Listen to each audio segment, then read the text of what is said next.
പ്രത്യേകിച്ച് നിങ്ങൾ മനസ്സിലാക്കേണ്ടത്, ഞാനൊരു സീസൺഡ് രാഷ്ട്രീയക്കാരനല്ല. നിങ്ങൾ അങ്ങനെ എൻ്റെ അടുത്ത് എന്നെ കാണുകയും ചെയ്യരുത്. ഞാൻ കമ്മ്യൂണിസ്റ്റ് പാർട്ടി ഓഫ് ഇന്ത്യ മാർക്സിസ്റ്റിൻ്റെ പ്രവർത്തകനായി, SFIയുടെ പ്രവർത്തകനായി, ഒരു കൂലിപ്പണിക്കാരൻ്റെ മകനായി, സാധാരണ കുടുംബ സാഹചര്യങ്ങളിൽ നിന്ന് ഈ പ്രവർത്തനത്തിൻ്റെ ഭാഗമായി എൻ്റെ വിദ്യാഭ്യാസത്തോടൊപ്പം SFIയുടെയും DYFIയുടെയും CPMൻ്റെയൊക്കെ പ്രവർത്തകനായി വന്ന ആളാണ്. അത് കുടുംബ പശ്ചാത്തലമാണ്. ഞാൻ ചൂസ് ചെയ്ത പാർട്ടിയല്ല CPM, എന്നെ ചൂസ് ചെയ്ത പാർട്ടിയാണ്. പക്ഷേ എൻ്റെ സംശയം, മനസ്സിൽ BJP വെച്ചിട്ട് പ്രവർത്തന മണ്ഡലത്തിൽ CPM ആവുക, ഒരു കമ്മ്യൂണിസ്റ്റ് ആവുക എന്നത് സാധ്യമായ ഒരു കാര്യമാണോ? ഉറപ്പായിട്ടും സാധ്യമായ കാര്യമാണ്. ചുമതലകൾ നമ്മൾ വന്നു ചേരുന്നത് ഉത്തരവാദിത്തങ്ങളാണ്. ഇപ്പം നമ്മൾ പ്രത്യേകിച്ച് ചോദിച്ച് വാങ്ങുന്നതല്ല.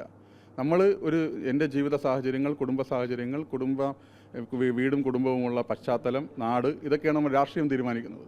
രാഷ്ട്രീയം പൂർത്തിയാക്കട്ടെ. രാഷ്ട്രീയം നമ്മൾ ഒരിക്കലും എവിടെയെങ്കിലും പോയി നമ്മൾ കോഴ്സ് പഠിച്ചിട്ട് രാഷ്ട്രീയത്തിൽ വരുന്നവരല്ല. നമ്മുടെ പശ്ചാത്തലമാണ്. ഇപ്പോൾ എൻ്റെ അച്ഛനും അമ്മയും ഒരു കമ്മ്യൂണിസ്റ്റ് പശ്ചാത്തലമുള്ള ആളുകളായിരുന്നതുകൊണ്ടും എൻ്റെ ബന്ധുക്കൾ അങ്ങനെ ആയതുകൊണ്ടും ഞാൻ ജനിച്ചു വളർന്ന നാട്ടിൽ CPM ആണ് ശക്തി എന്നുള്ളതുകൊണ്ടും അവരുമായിട്ടാണ് ബന്ധം.